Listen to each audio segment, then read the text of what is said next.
Não importa de onde você vem, você já deve ter ouvido alguma história de fantasma que fala de uma mulher de branco na beira da estrada. Mas hoje você irá conhecer uma lenda e uma história real, envolvendo uma mulher de branco, uma estrada e uma lagoa. Tanto a lenda quanto a história são muito conhecidas no Rio Grande do Sul, principalmente em Porto Alegre, sua região metropolitana e litoral norte.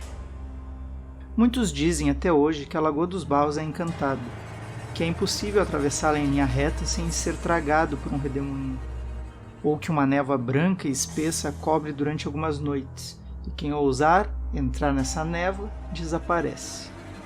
Mas a lenda mais famosa envolve o fantasma de uma moça. Essa moça apareceria na beira da estrada, ao lado da lagoa, pedindo ajuda para os motoristas que passarem por ali na escuridão da noite. Ela mataria quem parasse para lhe dar carona, em busca de vingança, colocando as figuras masculinas como alvo principal. O motivo? Havia sido assassinada pelo noivo. Em uma das versões da lenda, ela estaria com um vestido de noiva, e seu assassino teria usado seu próprio véu para a estrangular. Existem registros dessas lendas envolvendo a Lagoa dos Barros desde a década de 20, mas foi no ano de 1940 que ela tomou de vez o imaginário popular. Mas por quê? Qual o motivo dessa lenda ter passado a ser reproduzida com mais frequência na boca do povo? Haveria alguma correspondência com a realidade?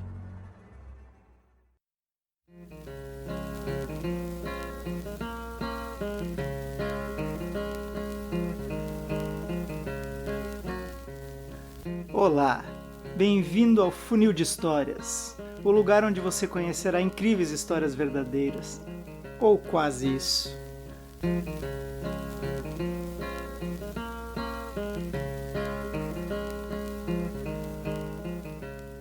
O ano é 1940, dia 18 de agosto. Às 4h20 da manhã, chegava em um posto de gasolina um Ford V8 cinza, 4 portas. Um rapaz bem arrumado desce do carro. Aparentando nervosismo, pede para o frentista abastecer e logo em seguida vai embora em alta velocidade. 1h30 mais tarde, o automóvel retorna em sentido contrário para abastecer de novo. Mais tarde, descobriu-se que esse jovem era Heinz Werner João Schmeling, de 19 anos. O dia amanhece e Heinz não vai para casa. Pelas 9 da manhã, ele encontra um boteco no bairro Belém Velho, em Porto Alegre. Bebe um refrigerante e adormece em uma cadeira. Dorme até às 8 da noite, quando é acordado por um policial, que foi chamado por Orlando, o dono do bar. Ao notar um objeto metálico na cintura do rapaz, o policial pergunta se ele tem porte de arma e o conduz para a delegacia. Após algumas perguntas, o policial percebe que Heinz está com um ferimento à bala, então é levado ao Hospital Alemão, atual Hospital Moinhos de Vento, em Porto Alegre. Nesse momento, a família do rapaz é informada que ele havia sido encontrado, mas a moça não estava com ele. Maria Luísa Hausler, 17 anos, de apelido Lisinka, era a namorada de Heinz, e apesar de não estarem passando por um bom momento, tinham sido vistos saindo juntos do baile da Sociedade Germânia que havia ocorrido na noite anterior, 17 de agosto. No entanto, nenhum dos dois foram vistos em suas casas na manhã seguinte. O relacionamento dos dois não era aprovado pela família da moça, que via em Heinz um playboy inconsequente, que vivia andando de moto com seus parceiros em um grupo conhecido como Mickeys. O grupo era visto com frequência andando em alta velocidade pelas ruas de Porto Alegre. Um dia antes do baile, Lisinka havia escrito uma carta a Heinz pedindo um tempo no relacionamento, carta que foi escrita por pressão de sua mãe. Por esse motivo, Heinz tinha decidido não comparecer ao baile. Maria Luísa foi ao baile com algumas primas e amigas, e apesar de estar um pouco triste com a situação em que se encontrava com Heinz, estava se divertindo no baile, inclusive dançando com outro rapaz que parecia estar interessado nela. E foi nesse momento que, para a surpresa de Lisinka, Heinz apareceu no baile. Logo que chegou no baile, Heinz viu Lisinka dançando e conversando com outro rapaz e, ao que dizem, teve um ataque de ciúme. Maria Luísa achou melhor chamar Heinz para conversar em particular. Então os dois decidiram sair do baile e ir dar uma volta de carro. Heinz foi encontrado no dia posterior, por volta das 8 da noite. Maria Luísa? Não. Enquanto a polícia levava Heinz para o hospital, foram feitas as primeiras perguntas a respeito do sumiço de Maria Luísa. Então ele contou uma história que parecia um tanto estranha. Ele e Lisinka estavam no Ford V8 de sua família e iam em direção a Tramandaí. Ele quis manter relações com a moça, mas ela resistiu.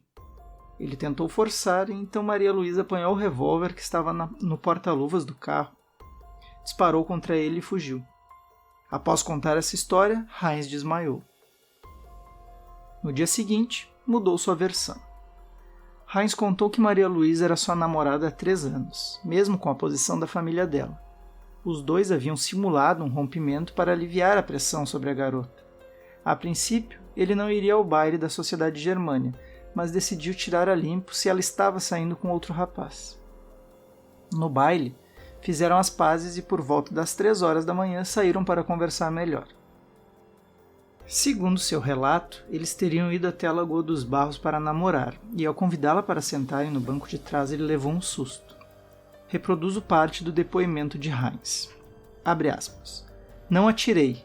Quando sentamos no automóvel, vi o revólver na mão de Lisinka. Ela deve ter pegado no porta-luvas. Então, sem mais nem menos, ela disparou.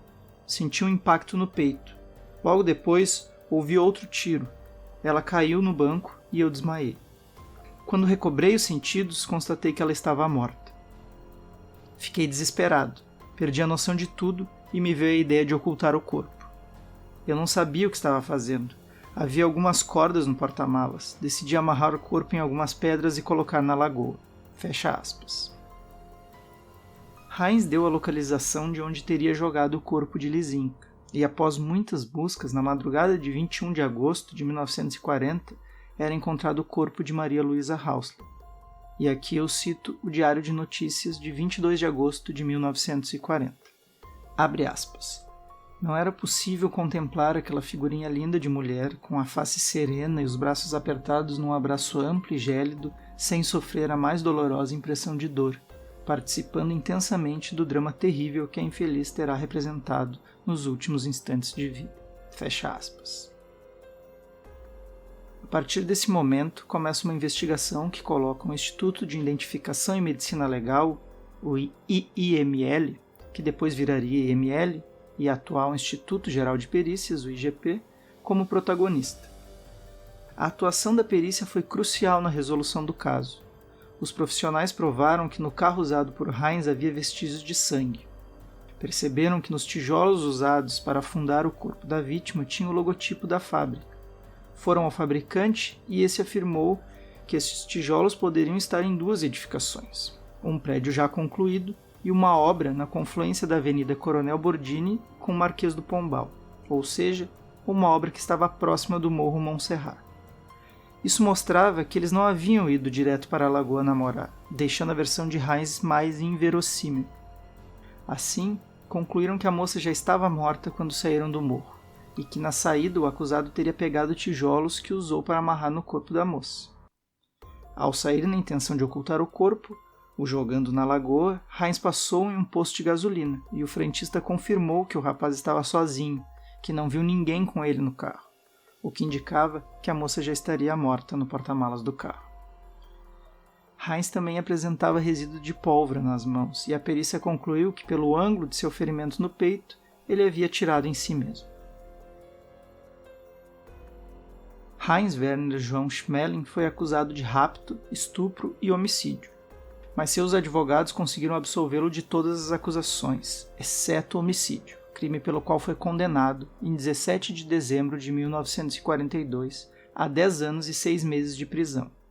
A pena mais tarde foi prolongada para 12 anos. Cumpriu 6 anos e foi posto em liberdade. A família toda se mudou para o Rio de Janeiro e depois para São Paulo. Ele lá viveu até morrer nos anos 80.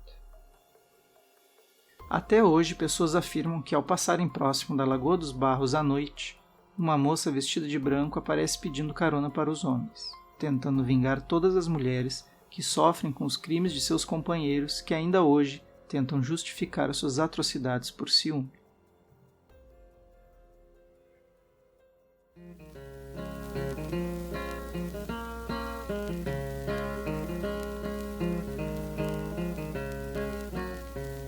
Se você gostou dessa história, divulgue Funil de Histórias, curta, compartilhe em suas redes sociais, se inscreva no canal e deixe suas sugestões para um próximo programa. Quem sabe sua história não aparece aqui.